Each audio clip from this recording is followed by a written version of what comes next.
Hello guys, I'm Ms. Bhutia and I will be your instructor for the MS Word theoretical class.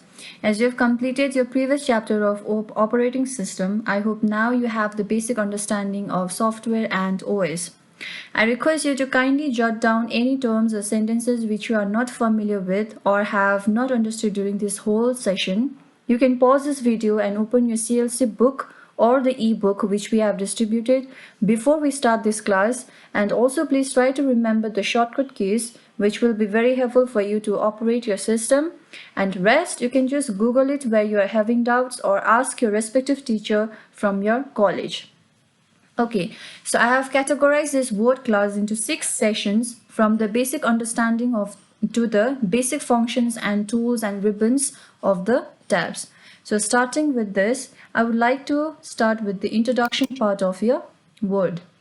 So MS Word is actually one of the packages that we get in MS Office Suite, which is developed and published by the Microsoft company. It is an application program that is used for word processor and allows us to create and edit documents like writing a letter, books, resumes, etc. If you are currently working on your dissertations or any projects, Word will play an effective role to ease your work to document and save it for later use. At some point of time in your life, you may only do the documentation work which requires an application to type. So, for that you can simply use MS Word without installing rest of the packages of MS Office.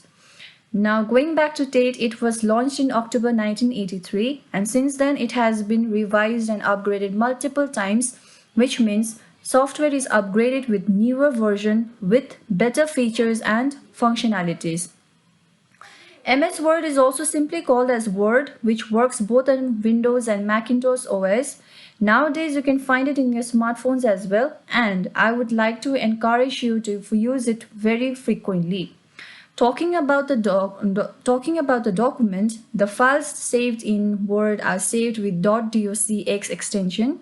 The previous version used .doc format. Okay, now again, if anyone who is not able to understand what is the meaning of the file extension that we are talking about here, then it is the type of the file that you have created on some application programs. Now, for example, if you have worked on Notepad and when you browse the location of the file saved, that is the type of the file will be in text document. Okay, for example, I have a folder over here and my folder contains document folder. Okay, in the document folder I have worked on Notepad, that is text document. Now if you do not know how to create it, simply right click, new, and go to text document. Okay, just rename it like YYY and hit enter, and you can see it is the text document.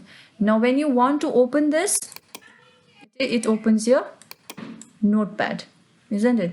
So the format that we are working on, it is the file format or the file extension. So previously I have worked on two files, that is in Microsoft Office Word document. Okay, so now going back to the book, we have few of the features present in MS Word. And some of the features that we get in MS Word will be, number one, that is what you see is what you get display. Whatever you see on your screen while applying the ribbons is similar as it is viewed in your document. If you apply colors to your text, increase the font size, change the font style, insert the borders or images, whatever the changes that you make on your end, document will be displayed as same as it is in your hard copy or while the document is being created or sent to someone else. Okay, the next one will be your spell check, that is, hope you have heard about the auto correction. Okay, so Word has also the features of auto correcting your misspelled words or your phrases. Spelling mistakes in Word is shown by your red squiggly line and grammatical mistakes are shown by a green line to a whole sentence. Now, grammatical mistakes will indicate that you have hit your space bar more than once between the words or before your punctuation marks. Okay, so whenever you're typing something and you hit your, suppose this is my word, and this is my sentence that I'm writing. Okay, you go back and this is how it shows.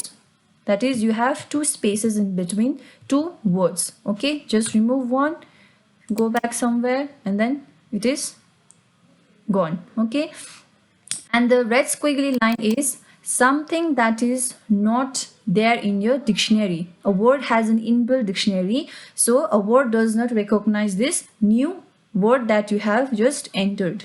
Okay, so to simply save this, you can select this word, right click and add to dictionary if you are frequently using it, and then gone. Okay, so the third features we have is on the text label features. That is, you can make your text bold, underline, italic, strike through. Okay, this you can find it in the font subsection of your home tab.